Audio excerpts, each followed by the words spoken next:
Assalamualaikum warahmatullahi wabarakatuh. Perkenalkan, nama saya Murni Kurniasa dari kelompok A3. Di sini saya akan membuat video terkait pembekakan payudara atau engagement pada ibu nifas 6 hari. Saya akan melakukan pemeriksaan fisik dan memberikan edukasi pada ibu nifas dengan kasus engagement. Terima kasih. Sebelum saya memakai APD lengkap seperti ini, sebelumnya saya sudah mencuci tangan 6 langkah. Bagi ibu yang pertama, saya akan melakukan pemeriksaan palpasi dan inspeksi pada bagian kepala ibu. Misi ya ibu, saya cek kepalanya. Di bagian kepala tidak ada benjolan. Sebelumnya hidungnya sudah selepas. Di kepala tidak ada benjolan. Kulit kepala bersih, tidak ada ketombe, tidak ada pembengkakan, tidak ada bekas luka, dan rambutnya bersih ya ibu. Saya akan melakukan pemeriksaan pada bagian mata. Saya akan cek ibu konjungtiva merah muda setara putih. Saya akan cek bagian hidung ibu, tidak ada polip dan tidak ada serumen. Saya akan mengecek bagian wajah ibu, tidak ada bekas luka, tidak ada odem. Saya akan mengecek gigi ibu ya, bagian gigi ibu. Ibu tidak ada kerak di gigi, giginya bersih ya ibu. Saya akan mengecek bagian kuping ibu lengkap, dan saya akan mengecek bagian leher ibu, tidak ada pembengkakan kelenjar limfe, tidak ada pembengkakan vena jugularis. Saya akan mengecek bagian dari ibu ya. Permisi ibu, saya buka bajunya. Payudaranya simetris. Emang besar ibu payudaranya, tidak ada bekas luka, putihnya menonjol. Bagi ibu ketiaknya tolong diangkat. Bagi ibu, saya palpasi ya ibu, tidak ada benjolan ya ibu. Ibu, saya akan memeriksa bagian perutnya ya ibu. Saya periksa bagian TFU ya ibu.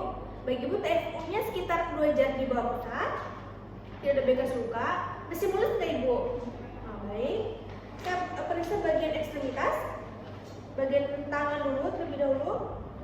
Baik, tangannya tidak ada odem, tangannya bersih, sebelah kiri. Baik, tidak ada odem juga. Saya akan memeriksa bagian bawah ya, bagian bawah. Baik, permisi ya Bu, saya buka. Baik, tidak ada odem juga. Kukunya juga tidak pucat ya Bu, sebelah kiri. Baik, sama.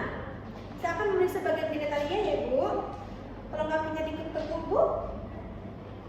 Baik Bu, saya periksa ya, saya inspeksi. Baik. Ada pengeluaran pendarahannya Lochia rubra, tidak ada pembengkakan, tidak ada cairan-cairan yang seperti berbau busuk ya ibu, tidak ada. Di anusnya juga tidak ada varises ya ibu. Baik, permisi ibu, bagian punggungnya saya periksa, miring ibu, permisi ya ibu. Baik, tidak ada ini ya bu, tidak ada skoliosis ya ibu. Nah, baik ibu. Baik ibu, pemeriksaannya sudah selesai ya ibu. Baik, terima kasih. Spina bifida tadi kok ibu, spina bifida.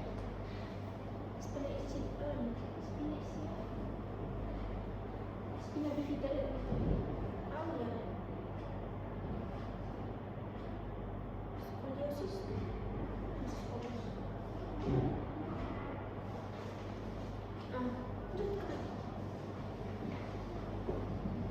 Baik ibu, pemeriksaannya sudah selesai.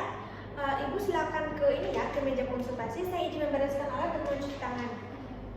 Baik ibu, saya akan memberikan edukasi ibu terkait dari hasil pemeriksaan tadi, semuanya masih di batas normal. Tapi yang di bagian payudara ibu memang tadi kelihatannya agak membengkak dan kemerahan ya ibu. Baik, saya akan memberikan edukasi. Ibu saya anjurkan untuk tetap melakukan perawatan payudara ya ibu. Perawatan payudara itu jangan mengoleskan dengan krim-krim atau dengan ramuan-ramuan yang dikasih dari luar nakes ya ibu. Jangan. Apakah ibu paham? Paham. Baik ibu. Saya anjurkan juga untuk tetap melakukan pemberian ASI pada bayi ibu. Ibu mengatakan bayi ibu tidak mau menyusui kan? Tidak mau menyusui. Sebaiknya ibu tetap melakukan pemberian ASI pada bayi ibu. Saya juga menganjurkan ibu untuk tetap memerah ASI Pembengkakan payudara itu disebabkan oleh ketidakseimbangan antara produksi ASI dan pengosongan payudara. Hal ini tuh menyebabkan ASI menumpuk di dalam payudara, mengakibatkan pembengkakan, nyeri dan rasa tidak nyaman. Beberapa faktor itu dapat menyebabkan produksi ini seperti produksi ASI yang berlebihan, bayi yang tidak menyusu. Kan ibu bilang bayi ibu tidak mau menyusu kan? Baik, itu saya anjurkan ibu untuk tetap melakukan menyusui pada bayi ibu. Yang ini infeksi juga pada payudara, terus penyapian yang terlalu cepat, menghentikan menyusui secara tiba-tiba dan dapat menyebabkan payudara menjadi penuh dan bengkak ibu. Dan selain itu, ibu juga bisa mengkonsumsi makanan yang bergizi seperti memakan makanan sayur, buah-buahan, protein yang tinggi. Seperti protein itu tidak hanya ayam Bu, tapi dapat dari tahu. Ini terkait posisi menyusui. Posisi menyusui juga menjadi faktor utama atau faktor penyebab dari bengkaknya payudara. Itu ibu lakukan dengan posisi yang nyaman. Mulut bayi itu seharusnya masuk semuanya Bu, jangan cuma setengah. Itu bisa menyebabkan puting ibu tuh lecet dan mungkin bisa terjadi infeksi ya Ibu, dan dapat menyebabkan dari bengkaknya payudara. Baik Ibu, dari semua yang saya jelaskan apakah Ibu paham dan mengerti? Baik Ibu, edukasi yang sudah saya berikan semoga menjadi pembelajaran buat Ibu ya, dan bisa dilakukan di rumah. Ada pertanyaan Ibu? Tidak ada. Baik Ibu, mari kita akhiri pemeriksaan dan edukasi ini dengan sama-sama baca lafal hamdalah. Alhamdulillahirabbil alamin. Semoga Ibu sehat selalu ya. Baik Ibu, terima kasih.